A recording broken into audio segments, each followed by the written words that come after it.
Face massage అనేది ఎంత important అంటారు? ఫేస్ మసాజ్ చెయ్యొచ్చు. అయితే ఇప్పుడు అందరూ ఏదైనా క్రీమ్ పెట్టుకొని చేసుకుంటా ఉంటే అది కూడా మంచిది కాదు. ఎందుకంటే ఈ పాయింట్స్ ఉంటాయన్నమాట. హ్మ్. పాయింట్స్ బట్టి అప్‌వర్డ్ స్ట్రోక్స్ చేయాలి.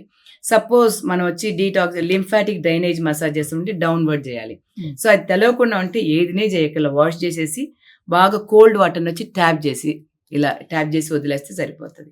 సో, ఇప్పుడు ఒకటొచ్చింది గదా! ఇప్పుడు ఐస్ క్యూబ్స్ అన్నీ వేసుకొని ఫేస్‌ని ఫేస్ ఇది పెడితే చేసి టైట్‌నింగ్ అది ఏదవుతుందని టైటనింగ్, పోజ్ అది క్లోజింగ్ అది అందరికి చెయ్యొచ్చు. సెట్ అవుతుందా మ్యామ్? చెయ్యొచ్చు అదేం దానివల్ల ఏం ఇది లేదు చేసుకోవచ్చు. అంటే కొంతమంది అంటున్నారు ఇలా చేయటం వల్ల ఫేస్ ఏమైనా బ్లాక్ అవుతుందా అని? బ్లాక్ ఆ అవ్వదు. చిన్న పోజ్ స్కిన్. మినిమైజ్ చేసేదాని కోసం అది చేస్తున్నారు. ఎందుకంటే ఇప్పుడొచ్చి అందరికి ఆ షైనింగ్ స్కిన్ గావాలి. కొరియన్ స్కిన్ గావాలి. సో, దానికి ఏదేదో ఒకటి పాటిస్తున్నారు.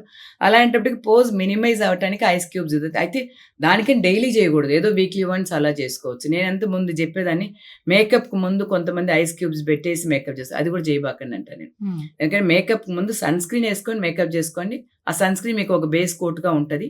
క్లీన్ చేసేటప్పటికి ఆ సన్ స్క్రీన్ మీకు తీసేటప్పటికి స్కిన్ కొంచెం ఒక డ్యామేజ్ 100% అంటే మేబీ ఒక 10, 20% డ్యామేజ్ తోటి మనం తప్పించుకోవచ్చు.